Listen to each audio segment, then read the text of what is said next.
दोस्तों, जब भी आप कोई प्रॉपर्टी, कोई मकान, दुकान, ज़मीन या प्लॉट खरीदते हैं तो उसे आप ज़रूरत पड़ने पर बेचते ही हैं। अगर आपको किसी प्रॉपर्टी में अच्छा प्रॉफिट मिल रहा है तो आप उसे बेच देते हैं। तो ऐसी कोई भी प्रॉपर्टी बेचते समय आपने कुछ बातों का ध्यान ना रखा तो आपको जेल भी जाना पड़ सकता है।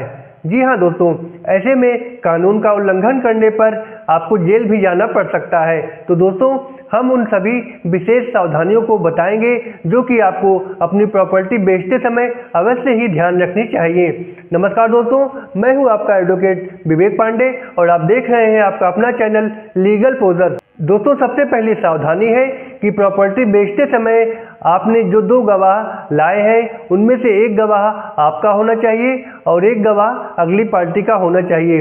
दोस्तों, वो गवाह ऐसा होना चाहिए जो कि आपको जानता व पहचानता हो। दोनों गवाह केवल आपके ही नहीं होने चाहिए, एक गवाह प्रॉपर्टी खरीदने वाले का भी होना चाहिए। इसके अलावा दोस्तों, जब आपका सेल्स एग्रीमेंट बनके तैयार हो जाता है तो आपको उस एग्रीमेंट की प्रत्येक पॉइंट्स को अच्छी तरीके से पढ़ के समझ लेना है और पढ़ने के बाद ही उस पर अपने सिग्नेचर करने हैं। दोस्तों, अगला पॉइंट ये है कि जब भी आप प्रॉपर्टी बेचते हैं तो प्रॉपर्टी खरीदने वाला आपको ऑनलाइन पेमेंट करता है। अगर वो आपके खाते में ऑनलाइन पैसा ट्रांसफ़र करवाता है, चाहे वो RTGS करवा रहा हो या फिर IMFS करवा रहा हो, तो आपको उसी के खाते से पैसा लेना चाहिए, दूसरे के खाते से नहीं। और अगर वो आपको अपनी चेक बुक दे रहा है तो ये चेक बुक भी उसी के बैंक अकाउंट का होना चाहिए। मान लीजिए कि वो किसी और के अकाउंट से पैसा ट्रांसफ़र कर रहा है तो आपको ये पैसा एक्सेप्ट नहीं करना चाहिए। पैसा उसी के अकाउंट का होना चाहिए जिसको आप प्रॉपर्टी सेल कर रहे हैं। दोस्तों, अगला पॉइंट है कि मान लीजिए जो प्रॉपर्टी आप सेल कर रहे हैं वो 2 लोगों के नाम से है या ज्वाइंट प्रॉपर्टी है, तो आपको उसको बेचने के बाद जो भी पैसा आपको मिलता है तो आपको पूरा पैसा अपने अकाउंट में नहीं लेना है। आपको आधा पैसा अपने अकाउंट में लेना है और आधा पैसा अपने पार्टनर के अकाउंट में ट्रांसफ़र करवाना है, अन्यथा आप केसबाजी में या मुसीबत में पड़ सकते हैं और एग्रीमेंट भी कैंसिल हो सकता है।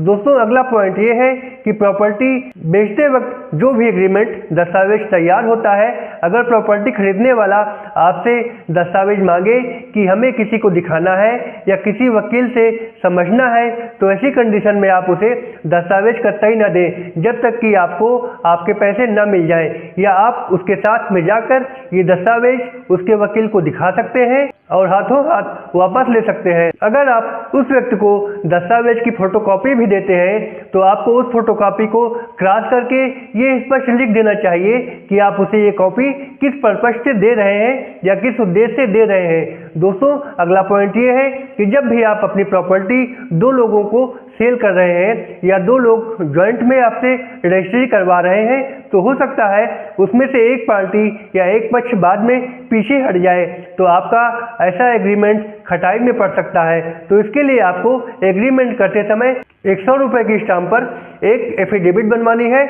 और उसमें ये लिखवाना है कि एग्रीमेंट करते समय जो शर्तें दस्तावेज में लिखी गई हैं हम दोनों ने पढ़ लिया है, समझ लिया है और उसकी सारी शर्तें हमें मंजूर हैं। और उसको लिखवाने के बाद ये शपथ पत्र आपको और आपके अगले पक्ष को भी ले लेना है, ताकि आपको भविष्य में कोई भी विवाद की स्थिति हो तो आप उससे बच सकें। अगला पॉइंट है दोस्तों कि प्रॉपर्टी बेचते समय जो एग्रीमेंट लिखा गया हो वो उसी भाषा में या उसी लैंग्वेज में होना चाहिए जो कि आप अच्छी तरीके से पढ़ सकते हैं या समझ सकते हैं।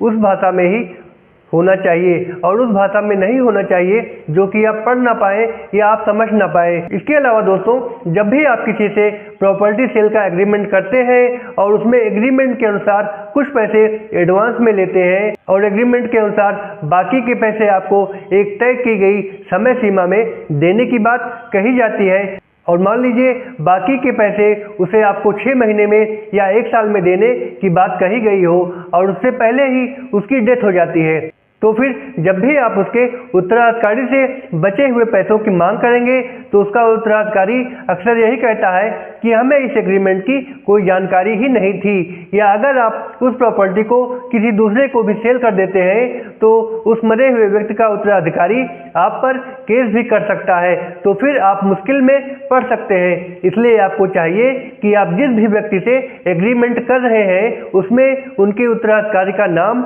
जरूर मेंशन करना चाहिए, और ये भी लिखवाना चाहिए कि किसी भी कैजुअलिटी की स्थिति में या किसी भी कैजुअलिटी की सिचुएशन में इसकी पूरी जिम्मेदारी आपके उत्तराधिकारी की होगी। दूसरा है दोस्तों, ये अगर प्रॉपर्टी खरीदने वाली पार्टी आपको कुछ पैसे देकर कहती है कि बाकी का पैसा हम बैंक का लोन मिलने के बाद ही आपको देंगे, तो आपको ऐसी किसी एग्रीमेंट पे आपको साइन नहीं करना चाहिए, क्योंकि बैंकों का कई सारा रूल होता है, कई सारे कंडीशन होते हैं, और अगर बैंक लोन ना पास हुआ तो आपका बचा हुआ पैसा मुश्किल में पड़ जाएगा। इसलिए आप ऐसे किसी एग्रीमेंट में साइन ना करें।